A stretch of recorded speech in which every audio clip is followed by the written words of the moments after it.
ஆன்மீக சொந்தங்கள் அனைவருக்கும் அன்பான மாலை வணக்கம். நாம் நம்மளுடைய சேனலில் தொடர்ந்து நிறைய சுவாரஸ்யமான ஆன்மீகம் சார்ந்த தகவல்களை தாங்க பார்த்துட்டு வந்துட்டு இருக்கோம். அந்த வரிசையில் இன்றைக்கி நம்ம என்ன பார்க்க போகிறோம் அப்படின்னா, ஜூலை மாதம் 13ஆம் தேதிக்கு அப்புறமா ஏற்படக்கூடிய முக்கியமான 2 கிரகங்களுடைய மாற்றங்களானது இந்த ஜூலை மாதத்தையே ஒரு விதத்தில் மாற்றி கொடுக்க போகுது அப்படின்னு தான் சொல்லணும்.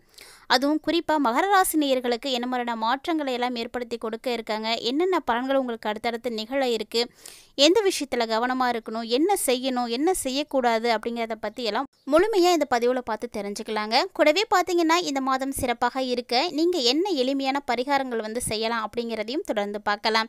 வீடியோக்குள்ளே போகிறதுக்கு முன்னாடி நீங்கள் இன்னும் நம்ம சேனலை சப்ஸ்கிரைப் பண்ணாமல் இருந்தீங்க அப்படின்னா மறக்காமல் சேனலை சப்ஸ்கிரைப் பண்ணிக்கோங்க. கூடவே பக்கத்தில் இருக்கிற பெல் சிம்பலையும் கிளிக் பண்ணிக்கோங்க.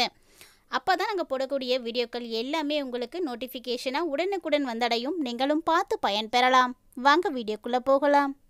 மகர ராசிக்காரர்களுக்கு பார்த்தீங்கன்னா இந்த ஜூலை மாதம் 13ஆம் தேதிக்கு பிறகு நிறைய மாற்றங்களானது இருக்குது. ஏன்னா இந்த ஜூலை 13 சனி வக்ரம் ஆகிறாருங்க. அதே போல தான் ஜூலை 18க்கு அப்புறமா புதனுடைய வக்ர பயிற்சியும் ஏற்பட இருக்குது. சொல்லப்போனால் ஒரு சில கிரகங்களுடைய மாற்றங்கள் அந்த மாதத்தை முழுமையாகவே மாற்றி கொடுக்கும் அப்படின்னு சொல்லலாம்.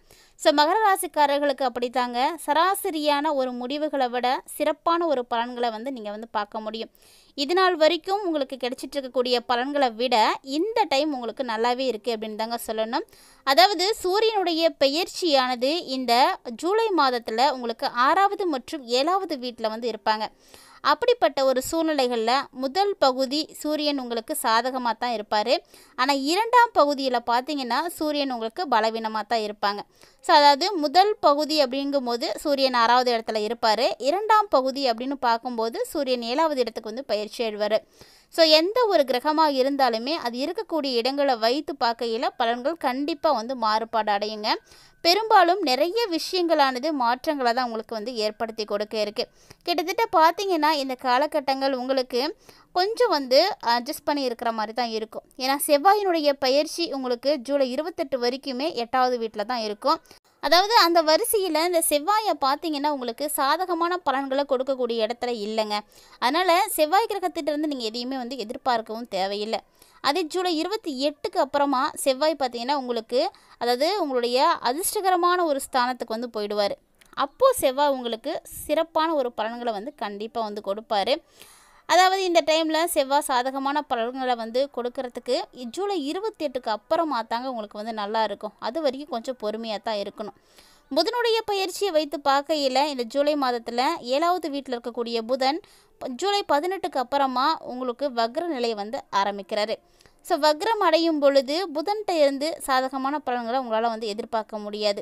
அதுக்கு முன்னாடி வரைக்கும் கொஞ்சம் பரவாயில்ல. இந்த ஜூலை 18க்கு அப்புறமா புதன் உங்களுக்கு சாதகமாக எதையும் செய்ய போகிறதில்ல.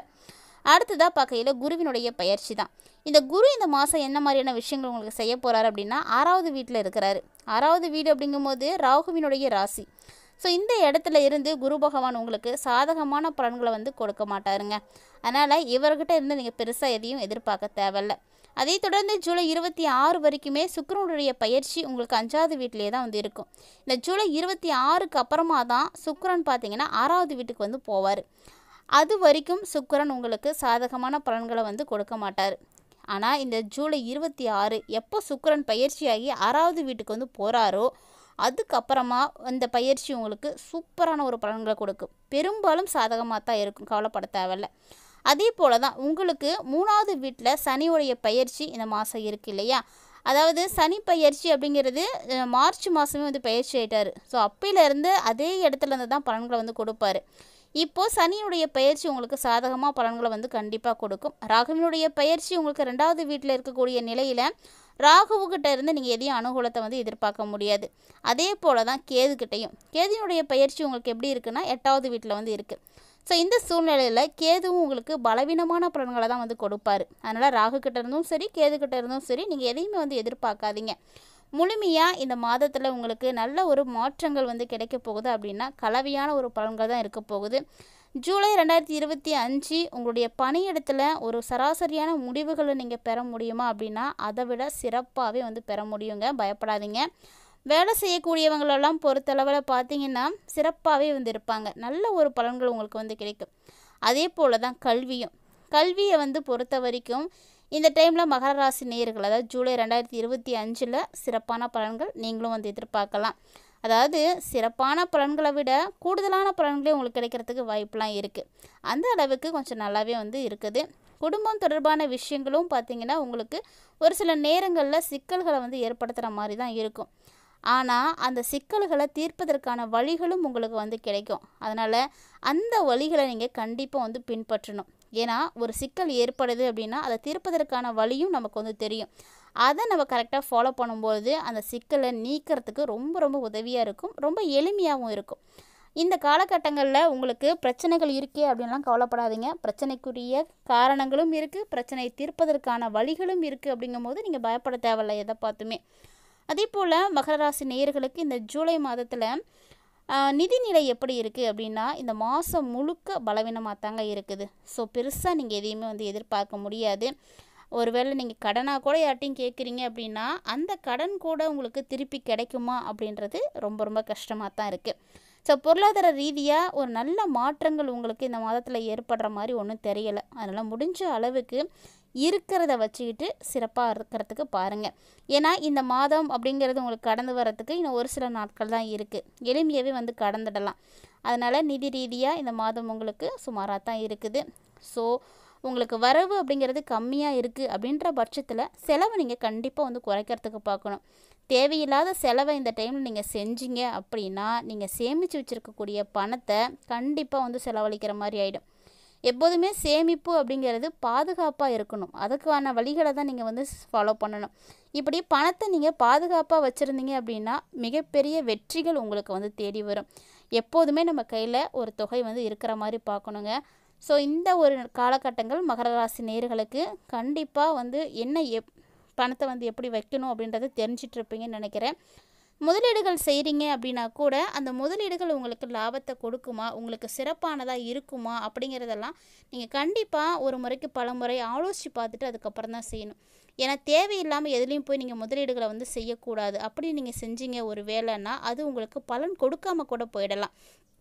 இப்படி தான் பெரும்பாலும் நிறைய பேர் பார்த்திங்கன்னா பாதிப்புகளை வந்து அடைகிறாங்க. ஏன்னா எந்த விஷயத்தில் நம்ம இன்வெஸ்ட் பண்ணுறோம் அதில் எந்த விதமான நாலேஜுமே இல்லாமல் உடனே போயிட்டு வந்து செலுத்திடுறாங்க. அதுவும் நிறைய பேர் எப்படி ஏமாத்திடுறாங்கன்னா குறுகிய காலத்தில் மிகப்பெரிய லாபம் கிடைக்கும் அப்படின்னு வந்து ஏமாத்துறாங்க. அது வந்து நடக்கிறதுக்கு சாத்தியங்கள் இருக்கா அப்படிங்கிறத நாம் முதல்ல வந்து சிந்திக்கணும். ஏன்னா குறுகிய கால முதலீடு அது எப்படி நமக்கு பெரிய லாபத்தை வந்து கொடுக்கும் அப்படின்றத மகர ராசி நேயர்கள் இந்த டைமில் சிந்தியுங்க. கண்டிப்பாக சேமிக்கவும் பழகுங்க. இந்த சேமிப்பு அப்படின்றது சிறப்பான ஒன்று. அது உங்களுடைய குழந்தைகளுக்கும் நீங்கள் வந்து சொல்லிக் கொடுக்கணும். ஏன்னா மகர ராசி நேயர்களை பொறுத்த வரைக்கும் இந்த காலகட்டங்கள் சேமிப்பு அவ்வளவு முக்கியமானது. கண்டிப்பாக வந்து மிஸ் பண்ணிடாதீங்க. அதே போல் உங்களுடைய வாழ்க்கையில் ஏற்படக்கூடிய நிறைய கிரக மாற்றங்களானது உடல் ரீதியான பாதிப்புகளையும் வந்து ஏற்படுத்திட்டு தான் இருந்தது. ஆனால் இந்த டைமில் உங்களுடைய உடல் சார்ந்த பிரச்சனைகள் வந்து சிறப்பாக இருக்குங்க. ஸோ முன்னாடி எவ்வளோ பாதிப்புகளோடு நீங்கள் இருந்தாலுமே கூட இந்த ஜூலை மாதத்தினுடைய இறுதிக்குள்ளே கண்டிப்பாக அதில் வந்து நீங்கள் ரெக்கவர் ஆகிறதுக்கு வாய்ப்பு இருக்குது. ஸோ ரொம்ப ரொம்ப சிறப்பாகவே இருக்கும் அப்படின்னே சொல்லலாம். ஸோ மகர ராசி நேயர்களை பொறுத்த வரைக்கும் இந்த ஜூலை மாதத்தில் ஏற்படக்கூடிய எல்லா கிரகங்களுடைய மாற்றங்களை வைத்தும் பார்க்கையில் ரொம்ப ரொம்ப சிறப்பான விஷயங்கள்லாம் நடக்க போகுது. அதிலும் எந்த விஷயங்கள்லாம் வந்து நடக்கும், எதிலெல்லாம் கவனமாக இருக்கணும், எதை எப்படி செய்யணும் அப்படின்றத எல்லாத்தையுமே இந்த பதிவில் நீங்கள் தெளிவாக பார்த்துருப்பீங்கன்னு நினைக்கிறேன். கட்டாயமாக இந்த பதிவு உங்களுக்கு பிடிச்சிருக்கும் அப்படின்னு நினைக்கிறேன். பிடிச்சிருந்தது அப்படின்னா லைக் பண்ணுங்கள், ஷேர் பண்ணுங்கள், மறக்காமல் கமெண்ட் பண்ணுங்கள். மேலும் இந்த மாத கிரகங்கள் ஆக இருக்கக்கூடிய ஒவ்வொரு கிரகங்களும் செய்யக்கூடிய செயல்பாடுகள் பாதிப்புகளை ஏற்படுத்துது அப்படின்னா அந்த பாதிப்புகள் குறைக்கிறதுக்கு கண்டிப்பாக அதற்குரிய பரிகாரங்கள் செய்கிறது ரொம்ப சிறப்பானதாக இருக்கும். ஸோ அந்த மாதிரி பார்க்கையில் மகர ராசி நேயர்கள் இந்த காலகட்டங்களில் என்ன பரிகாரம் எளிமையாக செய்யலாம் அப்படின்னா செவ்வாய்க்கிழமை அன்னைக்கு ஏதாவது ஒரு கோவிலில் அரிசி, வெல்லம், உளுத்தம்பருப்பு இதை ஏதாவது வாங்கி தானமாக கொடுங்க. ஸோ இதில் எல்லாமே வாங்கி கொடுக்கணும் அப்படின்லாம் அவசியம் கிடையாது. ஏதாவது ஒன்றாவது உங்கள் கையால் வாங்கி தானமாக கொடுங்க. அந்த எளிமையான ஒரு விஷயத்தை மட்டும் செஞ்சீங்க அப்படின்னாலே போதும். இந்த மாதங்கத்தை நீங்கள் எளிமையாக வந்து கடந்து வந்துட முடியும். ஸோ கண்டிப்பாக பரிகாரம் உங்களுக்கு ரொம்ப எளிமையாக இருக்கும்னு நினைக்கிறேன், பிடிச்சிருக்குன்னு நினைக்கிறேன். தவறாமல் வந்து செய்து பயன்பெறுங்க. ஆன்மீக ரீதியாக நம்ம செய்யக்கூடிய பரிகாரங்களானது சின்னதாக பெருசாக அப்படின்றதெல்லாம் ஒரு விஷயமே கிடையாதுங்க. அதிலேருந்து நம்ம என்ன மாதிரியான பலன்கள் வந்து பெற முடியும் அப்படிங்கிறது தான் முக்கியமானது. ஸோ அதனால் நம்பிக்கையோடு வந்து செய்யுங்க, நல்லதே நடக்கும். மகர ராசி நேயர்களுக்கு இந்த வீடியோ பதிவானது கண்டிப்பாக யூஸ்ஃபுல்லாக இருந்திருக்குன்னு நினைக்கிறேன். வீடியோ பிடிச்சிருந்தால் லைக் பண்ணுங்கள், ஷேர் ஷேர் பண்ணுங்கள், மறக்காமல் கமெண்ட் பண்ணுங்கள். மேலும் இது போல் பல இன்ட்ரெஸ்டிங்கான தகவல்களை எல்லாம் தொடர்ந்து பார்க்குறதுக்கு நம்ம சேனலோடு இணைந்திருங்க.